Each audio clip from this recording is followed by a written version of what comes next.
siku moja niliamka nikiwa lavi nikasema oh my goodness sasa yani ukoshua kusema oh my goodness oh my god but nilikuwa na think nikijambia kama kuna mtu ana believe kuhama ama kuka area fulani ni success manze. Hakuna tofauti ya hii place nakaa na place nilikuwa naishi huko kwingine tu. Ni watu tu na mkate ya huko ni mkate tu ya mtaa. But still it's a beautiful thing yo kugrow hivyo. Unajua at least saa huko worried juu ya kamse kukunyonga chini ya nini kufinywa kidole. Nizataka kujua shida yake ilikuwa nini. Kidole ndogo. Ama alikuwa anajua msana kidole ndogo anagadoa hawali. Alikuwa ananijua tu so aliona huyu celeb ana pesa huyu. Jamaa anachoma picha. Kwa sababu shida jua kwa nini jo siku angukia Shafi ama. Manze jo angukia Shafi angukia hii ng'ombe na ni 6 asubuhi. Lakini yeye pia alikuwa ana risk zingine zake. But sasa nini ile place ja connect ni after toke Kiss. Ilichukua how long kabla uingie Ibru? Ili nitake kama 1 year. Vile nilitoka Kiss. Siku moja tulimit na Moses Kuria. Tukiwa na Iko Mondi. Nilikuwa nimetafuta visa nimekosa. Eric alikuwa anataka kwenda US. So US walikuwa nakukazia visa? After uonekane TV? Yeah. Nilikuwa myang. Kuna siku niliambiwa nikienda sitarudi. Nilikuwa kijana. Unajua hii time yote nakupigia story bro sijafika 25 years. Hiyo time yote unaanza kuconnect high school. Hiyo time yote sijafikisha 25 years. Yes. Ndio by the time niresign Kiss I think yani sijafikisha 25. Mimi ni young sana, mimi ni kijana, mimi mtoi mdogo sana. So nikatafuta Moses Kuria nikamwambia nisaidie kupata visa ya kwenda US. Akaniambia yeye anaenda US na Eric. Yes. Na in 2 days anaenda embassy kufanya interview. Msempoa ni best yangu anani like. Yes. Akapigia ofisi yake akasema I want you to help this comedian. Reta. Nikaandikwa barua. Nikaingizwa kwa timu yake nikaenda na yeye embassy. Yes. Kama big up Moses Kuria by the way ni msem true come true manze. Moses Kuria si tushakuquote hapa the first skin misleads the mind. Sawa acha tuendelee. So Mwesha kanipeleka mpaka embassy. Yes. Akanipeleka embassy. Nilifanywa hiyo interview tukiwa na yeye kama tumesimama hapo. Akasema yeye ndo ananipeleka, yeye ndo ananilipia. Narudi na yeye. Akalipa ndege. Yes. Tukaenda Vegas sherehe tu. Okay. Nikafly nikapata hiyo visa ya 5 years. Hiyo visa ndo visa nimetumia mpaka kwenda last time nilienda US. So vile nilienda US niliresign nikiwa Vegas. Nikiwa Kiss. Juu nilienda nikaambia PQ nataka kutoka, akaniambia huwezi toka. Nikaambia kila msee, nikaambia Karo nataka kutoka. Karo akaniambia kama una feel una need kuchomoka ufanye other things. Mimi nakubless. Yes. Nikajaribu nika barua ya resignation hakuna mtu alirespond. So mimi vile nilipata visa mimi nikachomoka. Nikaenda Stato. What happens in Vegas stays in Vegas. Manzejo hata ukiingia online unaweza pata hiyo barua. Ukienda online type Chipukeezy resigns at Kiss. Niliandika love letter nikiwa Vegas. Yes. Nika-resign nika-come back nikapata hiyo freedom man. Nikajiambia by then ndio social media ilikuwa imeanza come up. But come back so after mfike Vegas na Moses Kuria mliachania huko ama mlirudi pamoja? Vegas ule tulienda hiyo show Eric alikuwa anadu. Nikameka appearance nikarealize wase huko wananijua. Nikapanda stage ilikuwa Eric na Omi Dimples. Nikapanda stage nikapiga few jokes. Tukaenda manzi nilikuwa nakaa hoteli inaitwa 3 Seasons manzi. Hiyo hoteli ni mbaya. Ni mbaya yani mbaya poa. Nikakaa 3 Seasons manze hakuna kitu kingine nafanya. Moses Kuria akaenda Dubai akatuacha huko na Eric. After like 3 Seasons ni promoter na analipia ama ni nyinyi? Ni Moses Kuria ndo alikuwa amenilipia. Alikuwa amenishughulikia kila kitu. For how long? For 5 days. Yes. After those 5 days I flew back home. Nikakaa mjuu Eric alikuwa ananiambia manze usikoi kaa madhi utana. Ukutana unatoma mande. Daka kidogo narudi home. Kama utapata biashara mande. Nikakaa mtaani Moseskuri I think alibaki Dubai. Tukakam Kenya. Eric alikuwa na do so well in terms of if Vegas mkomenda kuperform. Eric alikuwa anaenda kuperform. Wewe ulikuwa umeenda tu nataka tu kuona. Nilipata visa na nikapata mudhamini. Yes. So ukaamua tu wacha uishie. Nikaamua tu wacha nilipata opportunity and so nikaitake. Lakini Moseskuri ajoi na kani mtu wa kusponsor jo. To sponsor pia sisi jo. The foreskin misleads the mind. Hiyo ni shaitumia gamara kibao. Na niko allowed kuitumia ni vile black people US wako allowed kutumia nigga. So kama ikamjaka niko allowed kusema the foreskin misleads the mind. Unajua cause so buda jo. Hiyo ni vita yenu. Hiyo ni vita yetu unajua. Unaweza nataka kujua. Yaani tunaweza ongea naye jo tutamfuata mahali huko to connect na yeye jo mimi naweza bambika sana cause mu feel ni kama wajaka wengi akisema hivyo wanaku offended hatakagi ku dig into this dude's mind cause mimi nataka ku dig into vile waga yuko obsessed na hii foreskin yetu ya wajaka jo gani hatutulii tunaweza kwa tumetulia tu tuko like leo jo weather iko the foreskin uko buda hata majuzi ameitoa jo si majuzi alisema vile asijui alikuwa anasema aje ati buda Uhuru walichukuaga oath alafu kwa hiyo oath wakasema nini ati wasapere wafai kuchoose mse wote ana kiforeskin unajua alafu ikakuwa ni alafu ile kitu na moja na feel nikaa juu kwa ground vitu ziko different unapata like wajaka wengi sana juu ya kuwa Kenyans wameanza kujua ile kutai yani it's not a big deal size kama kitambo kwa sababu before tukua Kenya but hizi wajaka ni Kenyans so unapata wengi wanaona instead of go through hii drama yote kila siku acha tu niende ni nitoe story na ishi hapo lakini unajua nikaa bado na believe tuko 1963 yani bado wajaka tu ni usema ngozi nne I think vile nime study politicians na politics yes ni wanakuanga na manual yes they know what to say to trigger the other side to speak and in as much as for them they live in a bubble that is that haina conflicts yes you know that trigger ndasema kitu ndasema alafu nipatane tu na Raila ni mgore niambie umesikia vile nimekupiga leo naishi hapo na unajua I have nothing to lose. I'll never go to ask for votes in Kisumu. I'll never go to ask for votes in whatever. So utaisema. But pia politicians I think sisi Kenyans tuliwapea chance ya kukua free. Na sisi hatuko free. By free I mean for them they can express their opinions. Yes. And be vulgar and talk whatever they want to talk about and nobody will question them. But sisi wenyewe kazi yetu ni kuwa offended. Yes. Unaona?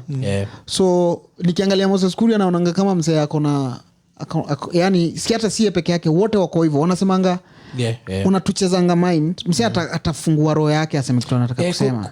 Mimi siwezi kudanga the same thing ile Zaka amesema. Mimi na feel huo ni mzee as politicians kuna politicians who wish wanaweza kama Iko Nini.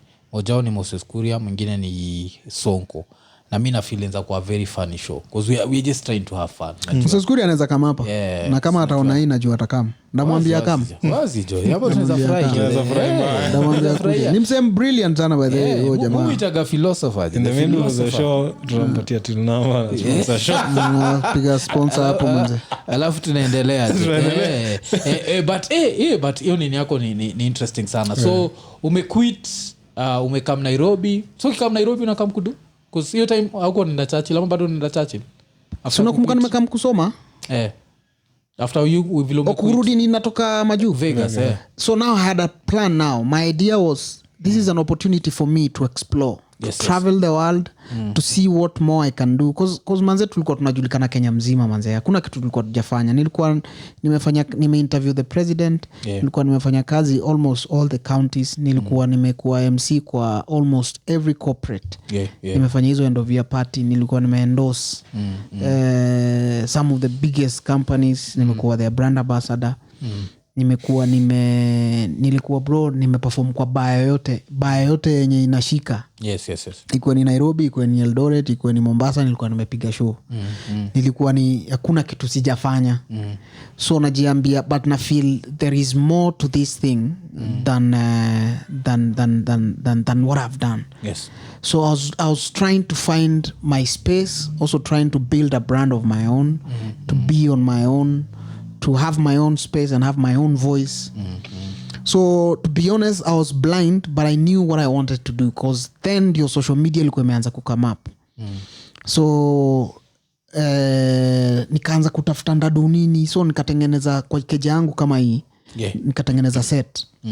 Na nikatengeneza set na nikaita Chipukeezy TV. Okay. Iko YouTube ukiangalia hapo. So nikaanza kuchukua jokes zangu na ziturn into content. Yes. But kama talk show in a house setting. Nakumbuka nikiwa Kiss FM ndio Trevor Noah alirise na vile Trevor Noah alirise alichange a lot of dynamics za comedy. Na pia Kiss FM ilinifungua. Unajua nililearn nilikuwa na work na Linda Nyangweso msee amegrow ya Canada. Nimeget different perspective. Caroline Motoko msee anatoka Kiss FM anaenda kusoma Harvard. So definitely boss wangu Kiss alikuwa mlami. Not that ulami it's a big thing but minds zenye nimekuwa exposed kwazo through talent zili open mind yangu differently. So nilikuwa naona world differently. Na nilikuwa natafuta hiyo space na kitu naweza do different apart from what I've grown and what I've done. Alafu ulikuwa unajua Zach, ulikuwa unajua ati mtoko alienda Harvard? Jo manze. Sikuwa najua. Mtoko alienda, mimi unajua hata siku ya mtoko alienda Harvard, alikuwa anatuachia radio anaenda kusoma. Hujasikia vile ni enjoy. Meita Harvard. Bro, kama hakuna H hakuna H. Kama hakuna Harvard siko najua aje. Ameenda. Kustudy media, guess. I don't know. I think so. Alka follow. Sorry. Alka follow. I think by the time hata nitoke Kisa alikuwa anaendelea kusoma but alikuwa anatoka Kenya anaenda for like 3 months anarudi. Okay. Sengine anaenda 1 month anarudi. But you understand my point. I was looking for a new space. Yes. I had learned about stand-up comedy by then. I had learned about comedy. I had learned that there is another world out there and I was looking for it. Yes. So the first thing first, your social media was there. Nikatengeneza Chipukeezy TV, nikaanza kuifanyia kwa keja yangu. Then Chipukeezy TV ndio nikaifanya for 1 year. Yes. So inamaanisha nilikaa nje ya radio for 1 year. Then Alex Mwakideo one time came to my house. Yes. Akaniambia Jalango alikuwa ametoka Radio Maisha. Akaniambia manze buda Jalango ametoka Radio Maisha manze na tumekustudy tunaona unaweza ulitoka Tenje lakini manze buda uko na potential. Unaweza rudi. Tunaweza rudi manze tuende nini tukupange ufanye. So nikakuwa interested na kurudi pia kwa Tenje juu pia walikuwa wamenioffer do fiti hapo. So when we started engaging with them, this is after 1 year umekaa bila kuwa employed. Yes. I went to Radio Maisha, I sat down with the bosses, tuka agree contract, tuka negotiate, do waka accept. Wakaniambia, but now nikakuwa na problem. Yes. That I needed them to allow me to be able to travel. Yes. Yeah. And hii ni shida nimekuwa nayo bro man. I needed them to give me freedom to be a stand-up comedian. Yes. In as much as I'm coming to do radio, I have other things that I'm doing out here. Nilikuwa nime-experience nikiwa Kiss FM that I am too busy outside the radio station that sometimes prioritizing the radio is not, you know. It makes financial sense. So nawambia manze, lazima mniallow nifanye show na nifanye showbiz, niende Mombasa, niende USA, niende Germany, niende Dubai, ni travel look for other opportunities if I get them. Kaniambia wakafikiria na bluff, nikamwambia mimi nina mashow, mimi hutoa mashow huku nje na ndaenda. Wakafikiria ni jokes ninapiga hapo. Kaniambia ni sawa, tutakupatia hiyo chance opportunity uende. Siku yenye nakuja kusainiwa contract ndio tuende onea. As a matter of fact tulisign contract but ikako tukisign contract nafaa kwenda kurudi Vegas sasa kufanya show. Nimeitwa show, kumbuka last time nilikuwa nimeenda Starehe. Nafaa kwenda Vegas manze kwenda kuhost gig buda. na nimelipiwa na niko na baka na sponsor wa hizi tours and travel. Yes. Nikamwambia manze Friday nafaa kwenda Vegas. So hatuwezi enda onea Friday. Lazima mningoje tuende one ile Friday nyingine. Unaenda Vegas nikirudi niko na show. Yes. Wakaniambia manze juu ya do yenyewe ulikuwa umenipea, wakaniambia think about Vegas and think about this money we have given you. Yes. You can forgo Vegas and go on. Nikamwambia I cannot forgo Vegas and go. I have to go to Vegas. Yes. Because if anything I've already been paid and I have to go and it's a contract that I've signed. And again, this is exactly what I told you, that from time to time I'll be leaving the studio and I'll be traveling around because I'm a stand-up comedian first. Yes. Na lazima mtakuwa mnaniallow niweze kumove like that. Buda wapi? Wakanichocha hapo, nikasign contract, tukasign billboard, wakaweka billboards kila mahali, wakaweka kwa gazeti, wakaweka kwa TV, waka advertise. Mimi nika-insist naenda Vegas. Na nikaenda Vegas. Yeah. Vegas nimemaliza siku 2 simu zinapigwa kupigwa. When are you coming back? When are you coming back? Bro. Ikakuwa hard by the time nirudi tena Kenya juu nilidelay na one day. Yes. Nikafika nikapata wamejam. Wanauliza huu chalia nafikiria ni nani huyu.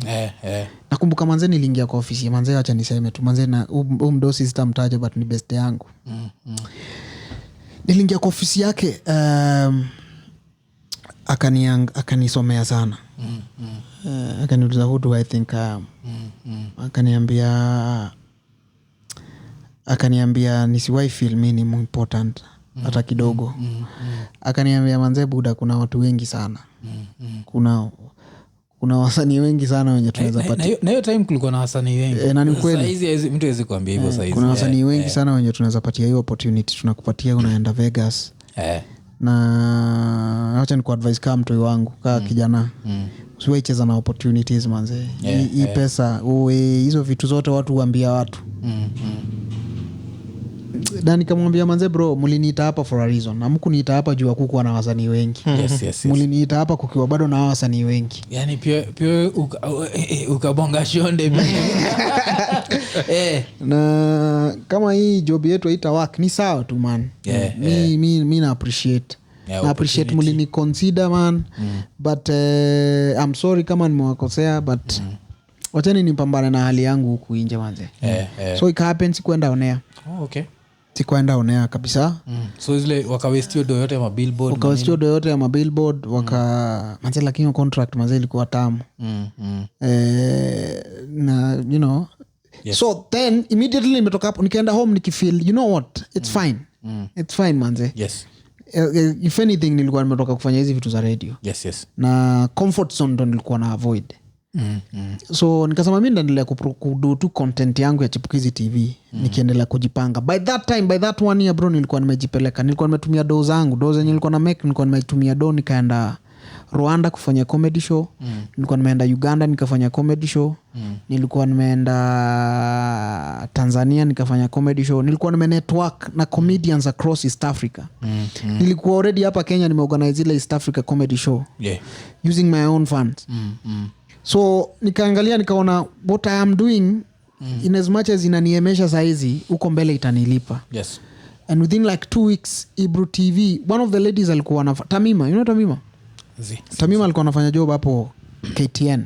And think akapata job Ibru. She called me. Akaniambia amekuwa kiona hiyo tunafanya hapo YouTube Chipukeezy TV manze. Na angependa tuimeka TV show. Nikamwambia manze tuimeka TV show mara hiyo. Iko nini? Kaniambia come we talk. Nikaenda tukakaa naye chini tukaongea. Nikamwambia Tamima hata hii show ndakupea lakini hata tuifanye juu ya do. Tunaifanya juu manze mimi upenda kufanya hii kitu. So tutaigrow, nataka kugrow hii kitu, nataka kugrow hii content, nataka kugrow hii concept. So we agreed with the station that they're gonna take my show, Chipukeezy show. Nilikuwa na spend 25,000 every week kushoot Chipukeezy show. Kuhire production na editor. So nikaona saizi bala kuwa na spendi do wataishughulikia. Ibru TV itakuwa inanishughulikia production. Na itakuwa better production. Na itapata pia kawaida audience and all that. na bala kupush channel yangu Chipukeezy ndapushio channel yao nikiobserve hii social media observe na channel ya Hebrew nione kama hii social media space can it work. Hebrew pia ilikuwa ina viewership mob your time so immediately tulienda Hebrew, nikaambia Hebrew mimi hata mimi mwenyewe ndatoa do yangu kupushisho, nikatoa do bro, nikaenda kwa Magnet Ventures. Ni Magnet best yangu, nikamwambia mdosi nisaidie na billboards 4. Kaniambia Chipunda kupea billboards lakini lazima uprint. Print na kama 50,000 billboard nikazieka mnea. Hebrew nikamwambia hiyo ni sawa tu. Mimi nataka kutupushi kitu, nataka tu go all out. So yeah, that's how nili transit from Chipukeezy TV. The radio deal didn't work, so I put all my energy and all my focus on Chipukeezy show now. And I changed the concept of Chipukeezy show to, because nili feel heartbroken sana. Na niliona understand that wasewa yangu ufai kuwafunga uweke chini uwaoneshe ni hapa na ni hapa, unafaa uwaoneshe manze opportunities ni mob. Even in as much as na kunida hapa talent yako iko na mabawa inaweza fly. And just cause I'm a young guy usini manipulate, nipe opportunity roho safi. So mimi nika decide kupea wasanii opportunities roho safi. Nikafungua Chipukeezy show na nikasema hii show ndakuwa napatia wale watu hawana voice. Sitapea ma celeb, sitapea ma MPs, ndapea wale voiceless. If you have a story you want to tell, come to my show. You know, na show bro nikaipiga I think for 3 years na ikafanya vitu. Hebrew pia ikaanza kwa kila mtu alikuwa anabonga juu yake. Unaona? Ukifikiria Hebrew. Ni kitu moja wasee hawajai understand. Ni you'd rather be a newsmaker than get the news to bring you. Unajua tukiwa Kiss nilikuwa na shida moja tukifanya drive show by the time tuende on air zile vitu ma producer wanataka tuongelee bro zimetrend kutoka morning. Unaona? So atuwezi shinda tuna repeat the same thing yenye wasee wameshinda wakiona the whole day. So Hebrew mimi nilikuwa natafuta new story. New story ni Msupa S ni nani? Unaona hakuna mtu anajua Msupa S. But kwa sababu mimi na believe nimebuild jina, najiambia Msupa S nikimwattach na jina yangu, atel story yake, mtu atamrecognize. Unaona na itakuwa hapo ndio litoka nini? Si after wewe ndio kakama kawak na kina Calligraph. Walimit na Calligraph kwa show yangu. Si ndio the same day hivyo. Hata nakumbuka pia ulipatia nani pia space kabla julikane kabisa Nikita Kering. Yes. Nikita Kering nilikapea interviews mob sana. Many of them, but mimi hata sikuwa nawapea opportunity atuwajulikane. Idea yangu nilikuanga genuinely juu nilikuanga naangalia kwa mtandao, naona msee unaweza kuwa na views 5 but naona hii kitu yako ni unique. Naona hii ni story. Ama pia nikiona unachoma sana naona kuna opportunity. Cause pia nilikuwa najiona in those people. Mimi ni mshamba tu manze, nimetoka Shags juzi. Mimi ni mshamba na mimi ni myang. So najiambia manze nilikuwa najua potential niko nayo ndani yangu until nikapewa hiyo chance. Vile Churchill alinifungulia mlango season 2 buda nilienda nimeenda kwa sababu I knew deep down I have the potential and I can do this thing. Despite the fact that njia ilikuwa rough, tulinyimwa opportunities so many days, so many times. Unajua wewe unakumbuka wewe tukiwa kani unakumbuka kuna times sisi wasee wenye tujulikani tulikuwa tupewi hizo opportunities zinapewa wasee wenye ni wa famous. But tulikuwa tunadai na hiyo dream. Unajua manze if only I can get someone who can listen to me man. I know I can do this thing. So mimi nikipeana Chipukeezy show nilikuwa naangalia msee naona msee anajituma msee. Msee wasee wakimsikia wasee watamwona. Mimi na understand. So Msupa S kuja sema anakuja hapo na hizo bangi zake. Anakuwa yeye. Sitaki aonge please corporate ama please industry kuwa wewe. You know Nikita Kering nikisikia kiimba naona umsee manze. Umsee ana potential. You know come to hang out, come to pick a story. You know so on and so forth. Nikapea story what was tell stories out. Chipukeezy show was a show for people. It's literally a Chipukeezy show. For people to tell their own vijana Chipukeezy. Unajua kama onio jina mpaka wasoka sauni jina ya Kiswa. saizi mtu akiwa pale asikie Chipukeezy atafikiria juu yako kabla ajue the name actually. Yeah, which is something powerful. Lakini kwanza tukibonga juu ya comedy, hii Funny Truth One ulifanya bado ukiwa Funny Truth One nilifanya nikiwa Kiss. Yeah. Oh, okay. Towards nitoke. Yeah. Ilikuwa ni idea nilifeel nililearn stand up nikarealize stand up comedy you must have a special, you know. You must have a story that you want to tell. Yes. And comedians are not like musicians. Yeah. They are paid for their attempt. Yes. You are not paid because they are funny. You're paid because you're attempting to be funny. Yes. And so you have to take your time to create a story. And when you're ready for that story, if you have a fan base, you advertise yourself to them and that they come and see you and hear what you have to say about what you've been doing. Yeah. Si umalaya, for lack of a better word. Uko everywhere. Yes. So ndio nikaanza kufanya specials na write tu na okay fine, tumefanya Kimondio, tumefanya Mlolongo, but tunaweza piga hii story, tunaweza ipiga for a minute, tunaweza express for long. So Funny Truth One niliorganize nikiwa Kiss. Nitafutanga Butita na Waewae, tukakaa chini tukaanza kuwrite. Yes. Nika put together show, nika advertise man solo. Wase wakakam, tukawachekesha, ikakuwa successful. Nikasema mlifanyia Weston? Tulifanyia Weston, yes. Ilikuwa kabla Weston ni harisha watu Iza joini Iko Nini. Iko Nini. Jisikia kuna time Weston kulikuwa na rumor na iko na nothing to do with Chipukeezy. So Weston joini tu ini Iko Nini. Kulikuwa na rumor that kulikuwa na sijui ni cholera ama kitu kayo. Kuna time wasema mehara kidogo hapo. So ilikuwa tuka rumor Buddha. Ilikuwa actually ni during your time. Yeah, ilikuwa during your time. Unakumbuka nikisema kufanya hiyo show hapo ilikuwa niligamble. Yeah. But now vile niliwa approach manze walinifungulia mlango manze. Yeah. Wakaniambia manze leta wase wacheke. Yeah. UKCC unaenda wanakupiga mabei. Wanakuambia najua. Sijui ngapi, ngapi. So ilikuwa during your time na nika risk tukafanya show hapo. Kwa hiyo show ilikuwa kali sana. Kwa kitu pia ni jazz ni uli invite maparo Buddha na Mother. Nili invite Buddha na Mother ndio walikuwa ma VIP guests. Nili invite many of my family friends. Because that's like one thing inaweza kuinterrupt. That's one thing niliadmire juu mse ni kuinvite maparo na kuanza kumake jokes juu yao. Because that's one thing we feel like we lack in Kenyan comedy. So umse kuna hiyo joke kabla ianze anasema like niko na my biggest player hater in the house. So na expect asemeka comedian fulani yule ni best yake. I've got a player hater ni Mother. Hapo na explain kwa nini Mother yake ni player hater. Nilifind hiyo kiwa funny sana. Because unajua try kuonyesha that African perspective, the African mother understand why are you doing comedy. Ana associate comedy na msehana mwelekeo in life, clowning, so umsana kama na do like a whole comedy set juu hiyo. Kwa hiyo story ulini jazz nayo kabisa ni vile mother alikamkukubali kama comedian after umeet Uhuru. Yes. Na ni true story by the way. Vile aliniona nimepatana na President Unye ndio aliniambia, "Hello my son." Itakuaje?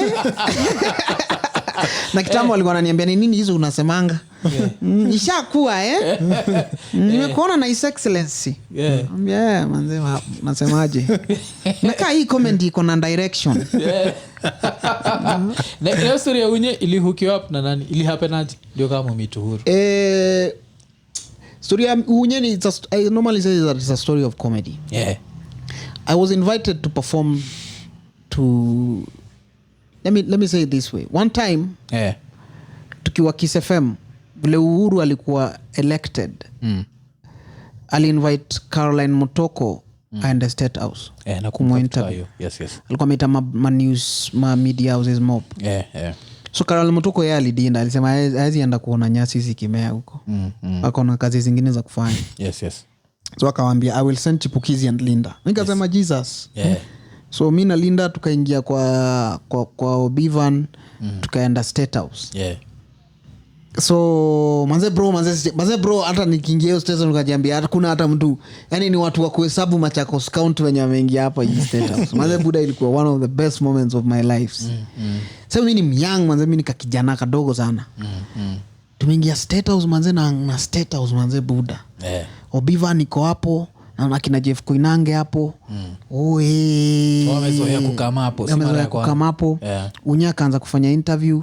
Nika observe, nika realize sisi tulikuwa tumepewa script ya maswali tunaenda kumuuliza. So mimi na Linda, unajua sasa Uhuru tuko na seat ya 3 ni ya president guest. So president amecome in kwa Obivan yetu. Linda Nyangweso ameanza kumuuliza maswali. Kuna tension kwa hiyo room buda. Linda Nyangweso manze amemuuliza maswali zile za professionalism. What are you going to do about this? What are you going to do about that? What is your plan for this? What is your plan for that? Mimi niko na zangu hapo nimepewa. Linda Nyangweso amemaliza kuuliza zake 3, juu tulikuwa tunafaa kumuuliza swali 5. Kuna kubonga mob. Nikachukua zangu 2. Nikaona hiyo script nimepewa hapo hakuna kitu ndauliza. Kando nikaangalia unye nikamwambia buda unasemaje? Ngena manze mimi na ngina unaonaje? Tuko kwa mabeste kuna noma. Ulimwanzia za ovyo hivyo? Nilimwanzia za ovyo hivyo buda. Akaisha manze akaniambia nimechelewa, nikamwambia hapo nimechelewa manze but ni sawa tu. Nikamwambia buda lakini sasa acha nikuambie mimi najua umeboeshwa na kizungu hapa. Saizi jueni orezo uko na freedom. Usishinde unashindia unaongea watu kizungu mingi ati hi guys, hello, how are you? Ingia kwa roteje uambie watu itakuwaje. Watu watakwambia ishakuwa. Na ukikuwa na wazungu unawaambia how has it been? Wazungu wanakuambia it has already been. Ikambamba tu na ikambamba. Na ikakuwa anaweza take a joke juu ya dota wake cause kitu fani ni wali chapaga joke juu ya dota wake. Na which ilikuwa funny sana cause Israeli kwa zile zati ni rahisi kukatia nani hii joke kwa sana faa kwenda kucheck kwa channel yako but ni kali sana ati ni rahisi kukatia huo mtoi like ngina juu unaweza jua place buda yake yuko cause na watch tu TV na chiki buda iko live in Mombasa ndio unajipeleka State House. Uhuru Kenyatta is launching Uhuru Busia Nairobi Busia highway unajilaunch hapo Uhuru State House uko pale kwa gate. So can remind back in the days tukiduraya na Rapture tulidoigi like a similar nini so na notice vile comedians wagana the same sort of mindset kwa sababu tunaangalia udem anaweza kutolea shida zote cause udem ajui shida buda kusika buda yake ajui shida yeye anajua shida so ile wealth iko hapo so ile anania Rapture ilikuwa ile ati anaishia na kabike hapo kwa gate kungoja unajua ile ati anaishia hanga State House kwa gate. Ile kitu mimi nataka kujua ni huo ngine kuna koga na ni yeye peke yake ama kwa hiyo family kuna unacheki vile kunaweza kukuwa na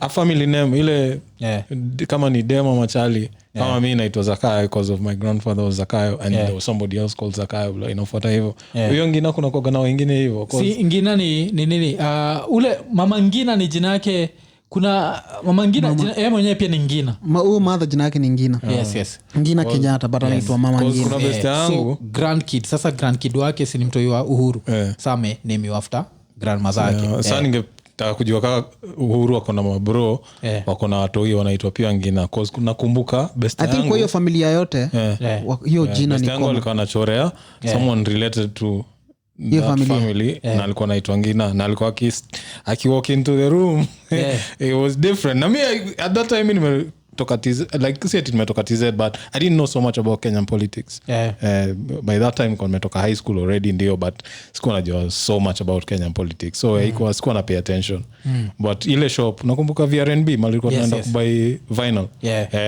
so kuna ngine alikuwa anakuja hapo kuna ngine alikuwa anakama hapo na every time amekam nilikuwa naona tu hiyo aura ni different but I never used to take time to kuna mtu kwa tu she's related to the Kenyatta uko lucky buda na hiyo opportunity buda kati kaenda hivyo at that time the only thing that mattered ilikuwa ni record buda. Sasa hii podcast unaifanyia State House buda ungecheza viti lakini shida ule jo ni hawezi cheat on huyo dem kusahau budake bado ni budake alafu chachikige unye yeye chukua tu nini alafu anaanza ku drive around so nasikia chukua kapujo fulani yeye chukua kapujo fulani kuja tu anachukua tu range akamnao asikia ule msejo anakatia mtu wako yuko ameonekana pale anakaa pale jo Kampale na haizi kama tatu mama GSU kwanza wakuchukue sinakwambia lakini sasa unajua unye vile upenda ku drive anaweza tokea tu peke unajua ma GSU utajiharia but yeye mwenyewe sasa utadedi. Lakini bro pia mimi naweza ongea naye. Mimi naweza mwambia bro, akiniambia ati manze kwa nini unachita? Namwambia buda hata wewe unajua.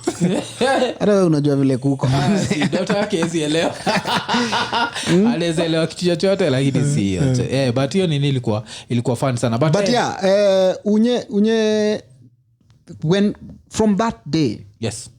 The next day I was called by Waiguru ndo alikuwa minister wa ilikuwa inaitwa development so no hii ya county hii ya counties inaitangwa devolution nikapigiwa na PA wake simu akaniambia wana launch Uwezo something. Yes. Na akaniambia manze ulibamba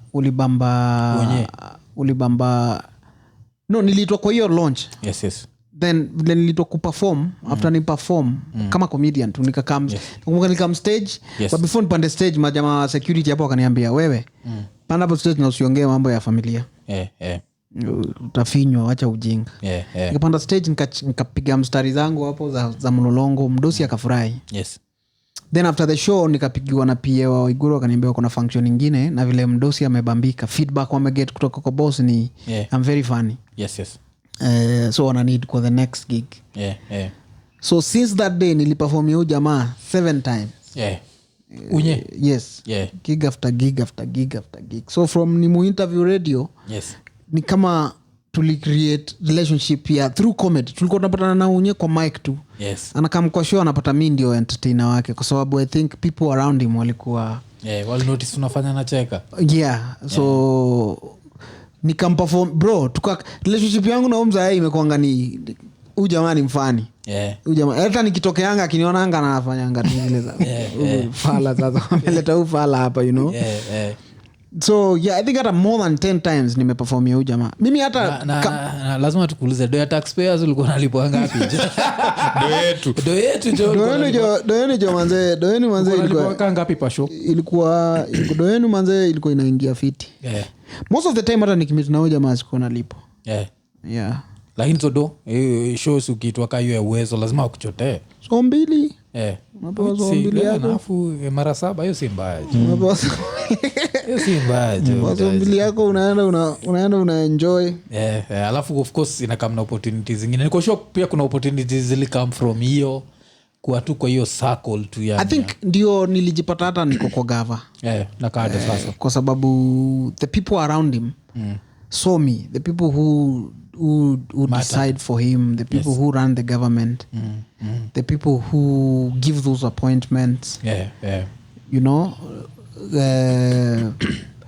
it was through that wali notice umse anaweza. Kwa sababu kwa nakada si ati nilipewa niliona wasa wakipiga nduru sana about appointment yangu. Sasa nilipewa appointment kwa sababu mimi ni msomi. Nilipewa the fact that I've honed as a celebrity comedian. We want you to represent the young people on this board. Alafu si ati ulikuwa ni sana waka ovyo unajua, so una represent ile image wanataka. Wanataka mse iko soba.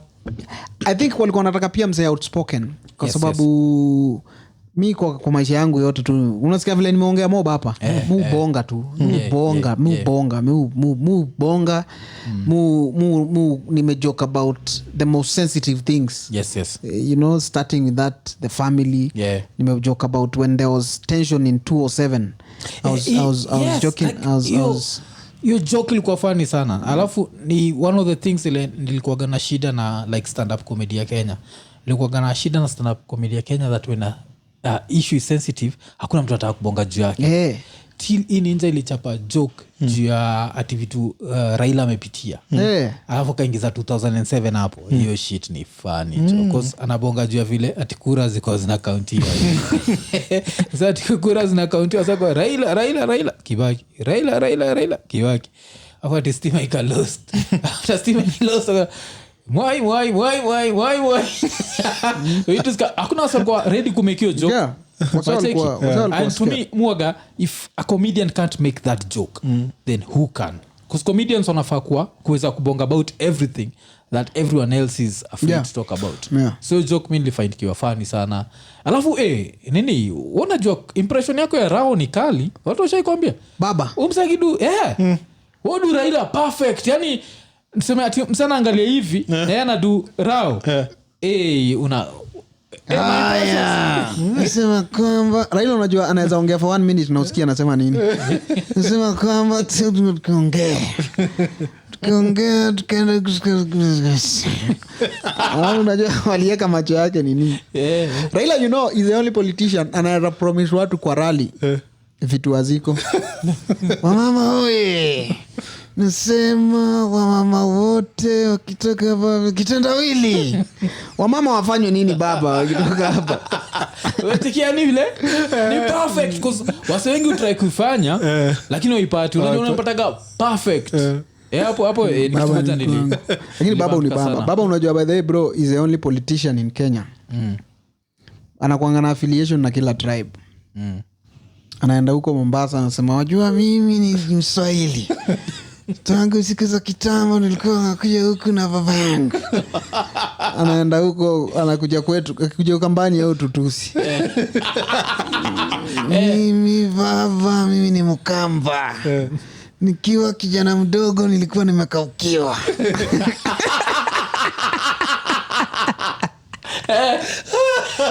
Wewe ni perfect. Yani ilikuwa how long to do because one politician lakini still talking about comedy, one politician that no one is ever able to do ni Uhuru.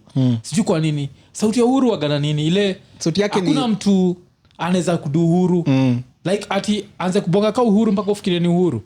Hakuna. But I think sasa Uhuru ameanza kuongea kama budake. So with time itakuwa easy ya kumget. Kuna vile voice yake kitambo alikuwa mcareful. Sasa Uhuru he doesn't care.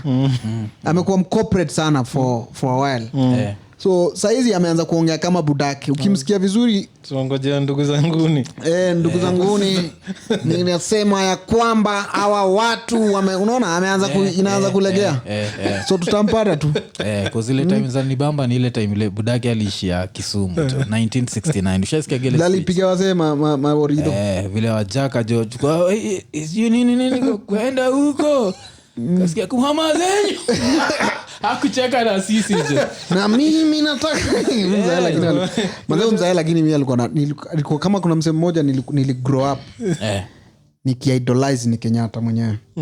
Mzee huko na exist acha zako. No nikikunojo kila afterwards tukimsikia mashujaa nini akichezwa tukipewa story yake vile manzee alicheza na wabeberu. Naona mzee alikuwa bad manzee. Si ndio je? Hiyo speech yake ni the first time kuisikia kusiko nimeisikiaga. Hiyo speech mshaisikiza hiyo speech yake akiwa Kisumu vile kalibika wewe Jaramogi ambia watu wako wajaka walikuwa wanakata tuko huko kuenda huko bwana nini wataka ongea bwana kumama zenyu alisema mara kadhaa je tuko like izaje. So ilikuwa nini but hiyo pia nafikiri hiyo speech ilionyesha the human side because I think hiyo ni kitu watu sahau like a politician pia wagana zile moments zake zile za hasira ile ni binadamu ni binadamu. But now to go back to jokes zako za Buddha na Mother unibamba sana kuzinile kitu nimesema most comedians hawaendagi hiyo sector but when me notice unaenda hiyo sector kitu moja and I think ni save heaven ni mimi nimeget a lot of criticism mpaka to some in my own view to some extent industry imetry kuni sideline you know na ni kwa sababu kitu mi choose to talk about mu choose to laugh about me mu choose to laugh about myself and my family na I think nilicopy tu from majuu tu ukiangalia kina Kevin Hart uangalie comedians are majority they talk about themselves and their families and their experiences and so I feel like as a stand-up comedian the easiest way or rather the art form itself ni ya kureflect society through yourself. Yes unaona na ndio uweze kusustain kama sisi tuko kwa game mpaka saizi kwa sababu ya the only way you can sustain it relevance is not the jokes there are so many funny people yes is what you're saying what are you saying that we mwafu uta remember? Unajua nakumbuka Bob Nyanja alikuwa anashinda kutuambia you are as good as your last joke. Yes. So mimi nilikuwa najiuliza, so what's that last joke? So nika identify kila mzee ako na familia. Yes. Kila mzee ako na mother na buda na brother. So nikiangalia familia yangu iko so imperfect. Na there are so many things zenye zinatufanyanga tulie, but vitu za kucheka ni mob despite poverty. Kitu unaona kama si tukigrow up na poverty, kitu ilituo ina to make, kitu ilikuwa na make to like mzae despite the fact that atubai nguo Christmas Day kama wadosi ni vile yuma yake. Yeah. Every day every night anakam home amelewa vile anatuchekesha tu. So I think mu tumie hiyo style kujiexpress. Na saa ingine sometimes unaweza sema vitu msee akose kukukriticize. Yes. Unajua aina gap when you're talking about yourself. You can only take it's either funny or not. Yes. Na saa ingine msee anaweza kukasirikia juu amejiona. Unajua saa ingine comedy saa ingine comedy na hiyo umehit like a corona kumbusha kitu msee amejiona. But yeah, I talk about my family cause mimi sijaishi sana bro. Sijui mtu akiwa na familia yake, mtu ukiwa na mtoi na wife kunaendaga aje. So in as much as I can create jokes about that, I don't know about that. Yes. But I know about my relationship and my mother. Yes. I know that my mother has talked to be about mademu wa Nairobi. You know, yes. I know about nimedate mademu wa Nairobi wenye wanataka mambabas. Yes. Unajua? I know about my brother. I know that every time ninaenda home kuambia brother yangu manze naenda USA, ananiambianga USA gani wewe uende USA wewe. Wacha kutuchocha wewe brother. Tumeona watu. Unajua? And comedy is not this thing for these special people. Ni gift too special ni storytelling. Everybody has a story to tell. You come out and you tell your own story, and people find it funny. They can see themselves there, they can laugh because everybody has, you know. Yes. Afu samaga, the truth is funny. In that when you think about it, joke is just a truth that people are afraid of talking about. Unacheki kama vile unakonga ukitupatia story jo shule yenu. Hakuna kitu yote umecome up nayo, ni jina tu ya shule. But it's so funny because a normal, like a comedian will just say the name. Like a normal person atakuwa like nilienda prime fulani alafu atalenga ataogopa kuisema. But wewe unachiki unaisema alafu you don't find it funny, and that's what makes it even funny. Acheki. So kuskai ninja kitu ile ni bamba ni vile unabonga juu ya ati budako na mother wana fight. Alafu ati ile budako alikuwa na ati anaanza kumadvise juu ya marriage, anamwambia ati tukimarika make sure umechagua demani za kusaidia. Unajua mtu ako na akili. Madhaki iko hapo anasikiza hiyo story, madhaki ana react. Unacheki. Sasa kile nilikuwa nasikia hapo kwa audience, mtu akiwatchio nini kamera hii haicapture madhako na budako, cause ningefurahia sana kuona reaction yao. Ili wali capture auntie yangu na uncle yangu. Na akina mother buda alikuwa anacheka kama alikuwa mbaya. Mbaya. Cause hiyo shit ni funny. Unajua ni kubonga kuenjoy mother na buda wakiwa kwa audience. Walikuwa wanacheka mbaya. My family is very funny.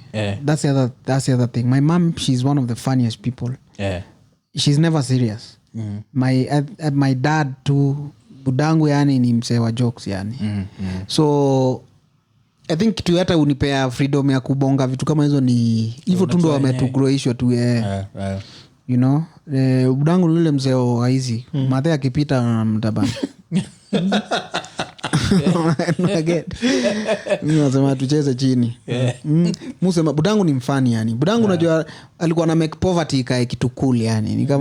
Ni kama it's yani kidogo anaweza ni kama ana wadu favor yani. Yani ni kama yani brother mko safe. There is nothing to lose. You get my point? There is nothing to lose, so just relax. Msichocho na watu huko nje ati mangari mtu ukufa. Sisi we are healthy. hata msikie nduru huko nje hauna shida, mnajua akuji hapa. But leta ujinga, akiwa na hizo jokes, ukileta ujinga utajua na yeye ni nani. Utajua ni soja, mimi ni soja. Budangu alikuwa ananidanganya yeye ni askari, ndio nimuogope. Niki grow up. Mimi ni brigadier, my friend. My son. You know, but one thing about my dad is so talented. My dad is a fighter. Budangu ni wale wase, yani mimi nikigrow up hapo kwa village nilikuwa nasikia sifa zake vile upiga watu 5. Nickname yake kwanza ni Kinengo. Kinengo kuna kikambo inamaanisha talent.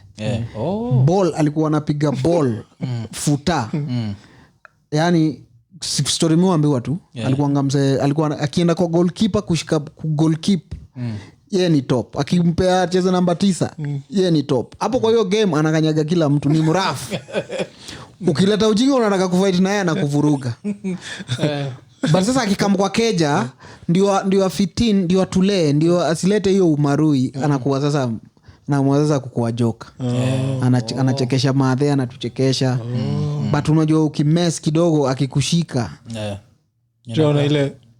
Shaona ile meme ya mguu fulani mguu imeparara imekanyaga ball.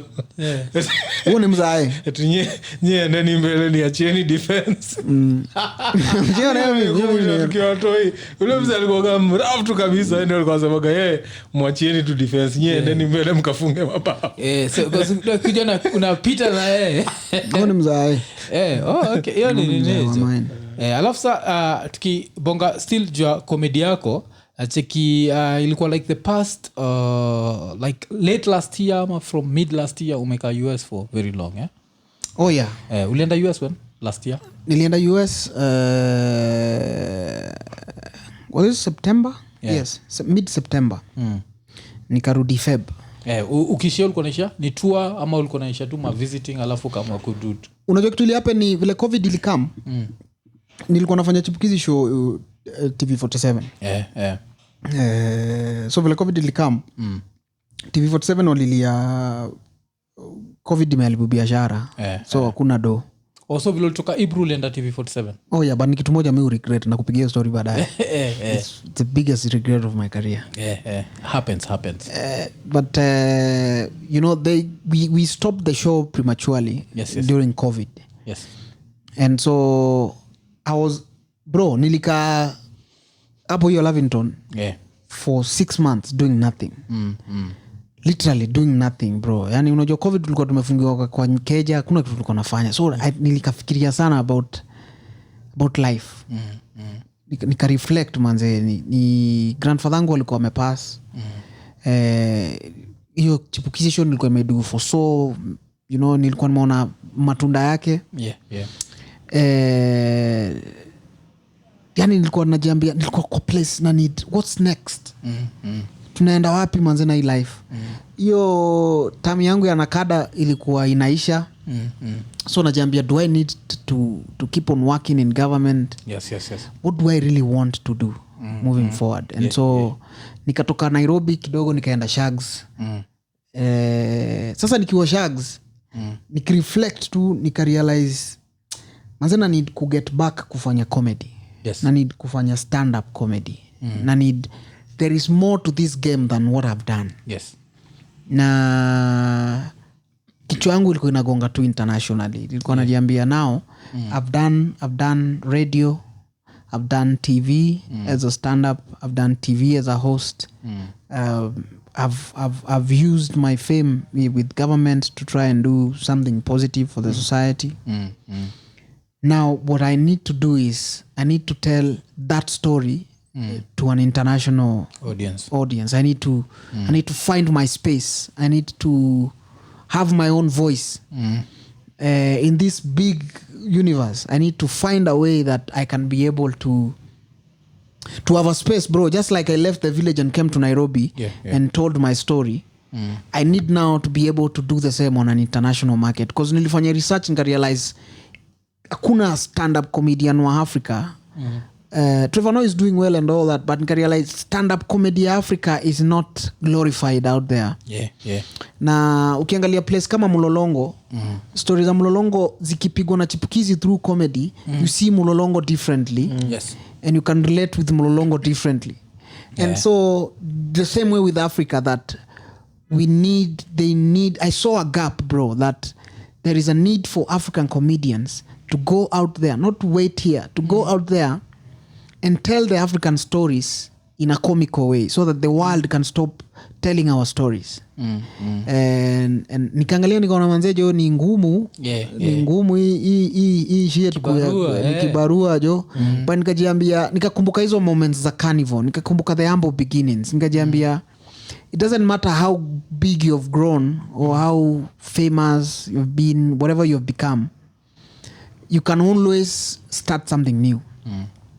And so nikiwa kwa village hizi vitu zote nafikiria tu naandika, you know. Butita ni msehemu mconsult sana na writing, hata YY comedian. So nikaanza kuwrite jokes kama na performia. It's a very interesting thing. Kama na performia and a different audience. So unapata nikifikiria mstari zangu naandikia forward, siandiki KCC. Naandikia a different audience.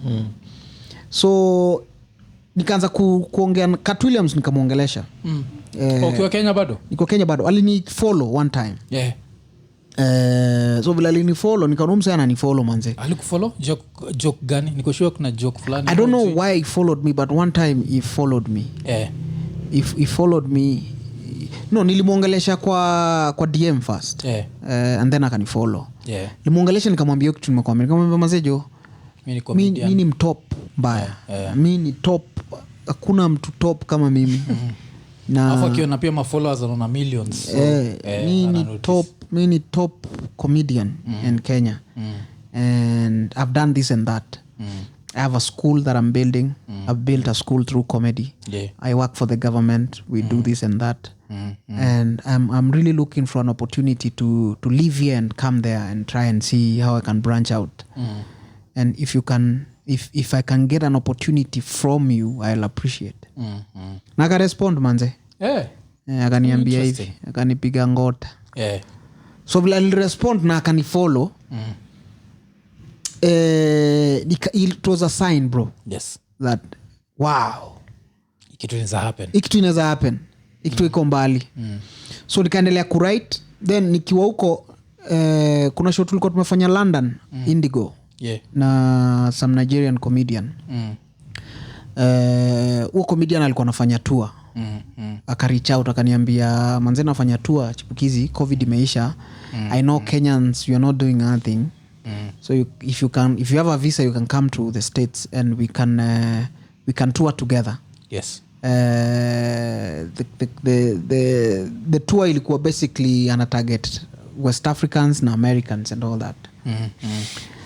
So unajua vitu zina happen so fast, nikaona okay fine. Cat Williams amenifollow, amereply DM yangu, boy Nigeria ameniambia anataka tuende tufanye tour. Nikamwambia of course Buddha. I'm coming to fanye hiyo tour for 3 months. The celebrity fish tour. So it was me and a bunch of other Nigerian comedians and West African comedians. Nikamwambia bro na come. So tukaplan, nikaenda Stato. Specifically nilikuwa nimeenda kufanya hiyo tour yao. Ulienda state gani? Bro tulipiga states kambao. Ulianzia gani? Tulianzia Atlanta. Atlanta. Wow, it was one of the best, bro. Niliingia hata kabla tuendelee, a big shout out to Kenyans in the diaspora, especially the United States. You're one of the reasons Iko Nini exist in the format that it is. You to support sana. Na tunashukuru. Kenyans in the diaspora. So criticize US sana. But Kenyans in America, number 1 Iko Nini fans as in how to support Kenyans in America. Yani hata Chipukeezy show hao ndio walikuwa wanaisupport sana. So a big shout out. Big shout out. Tuendelee. Walini support sana pia nikiwa Stato. Even on a personal capacity, sengine ukikwama, sengine una need help, sengine una need directions and all that. So when I went to tulianza Atlanta, bro manze. Wanaijo upiga vitu zao. Sikia hizo jokes za Wakanda. Atlanta kwanza jo manze bro, kwanza ni state nyingine bro. unajua sasa stories za homosexuality unazisikianga huko buda huko sasa unaingia unapata sasa huko ndio sasa huko sasa ndio magay sasa wako sasa bro ama gay wa huko home unaweza enda nao huko wakuwe ma lesbian buda chalia ameshikwambia ati yeye ni gay akienda huko buda mengia manze kuna club fulani ilienda hapo club fulani manze ni ya wanaume tu manze bouncer huko nje buda amevaa crop top buda na bado kaingia buda jo ndani ya gani ko liingia si hiyo nilikuwa saini ya tupige kona turudi ilikuwa lipwa so ukaingia ndani nini uliona ajabu kwani hiyo freedom tu yenye wase wako nayo asi tuambie jo hii club jo kwa sababu umeanza kutupatia story nikaa nimekuderail ulijua ni kubaya nilijua ni kubaya unajua vile bouncer anakugotea hapa nje unajua mimi nimezoea mabouncer wachekange hi you doing basi wameniambia na gentleman's club oh shit naona mimi nikaona maybe hasa ni wa gentle hii design oh my god huo comedian wa Nigeria alikuwa ananishikisha tu andi